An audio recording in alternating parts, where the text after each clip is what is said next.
I want to just say a few words about three things: Bank of England, housing and the fiscal mandate. On the Bank of England, I think what Sharon and Malcolm Bruce and others have said, we really should take this to heart. We were the leading political architect and proponent of one of the greatest innovations in macroeconomic policy in this country in a generation, and we should not lightly turn our backs on that.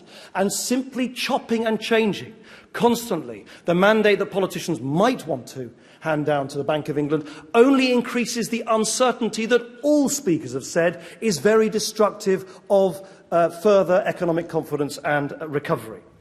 On housing, I hear, I understand, I genuinely share the frustration and the anger that John Shipley, Paul Holmes, James King and others have spoken about so eloquently, about the failure of our country to build more houses and particularly more affordable housing. I really do get it. And as Barbara Jank rightly and wisely suggested, Danny Alexander, myself, others, we're more than happy to sit down with John, all of our colleagues in the LGA, and find our way through this. But there's a fundamental misunderstanding. This motion is, and it says it in the motion, is about what we can do now. Not in 10, 15 years, what we can do now.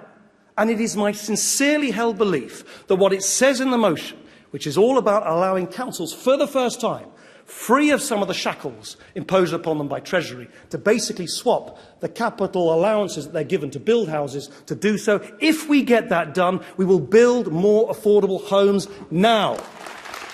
If we, on the other hand, delete all of that and go for the amendment, which would mean a complete revolutionary way everything is done, not a single extra affordable home will be built under our watch. That cannot be right.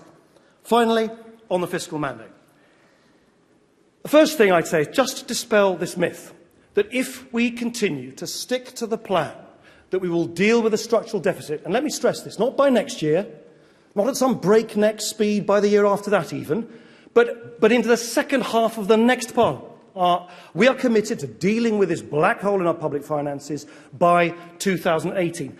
None of that ties our hands on tax and spend. I'm against 100% spending cuts, completely against it. We will go into the next election.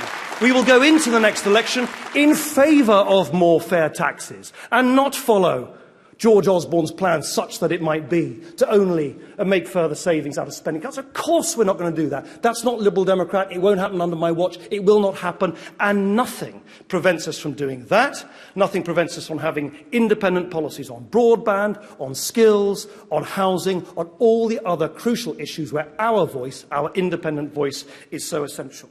But please, be careful for what you wish for. If we start messing about with the big goalposts that we've stuck in the ground, which frame the stability which is required for further economic growth, we will destroy jobs and decrease prosperity. Final point. The only people who will welcome what we do today, if we adopt these amendments, are George Osborne and Ed Balls. You were brave last year. Be brave again. Thank you.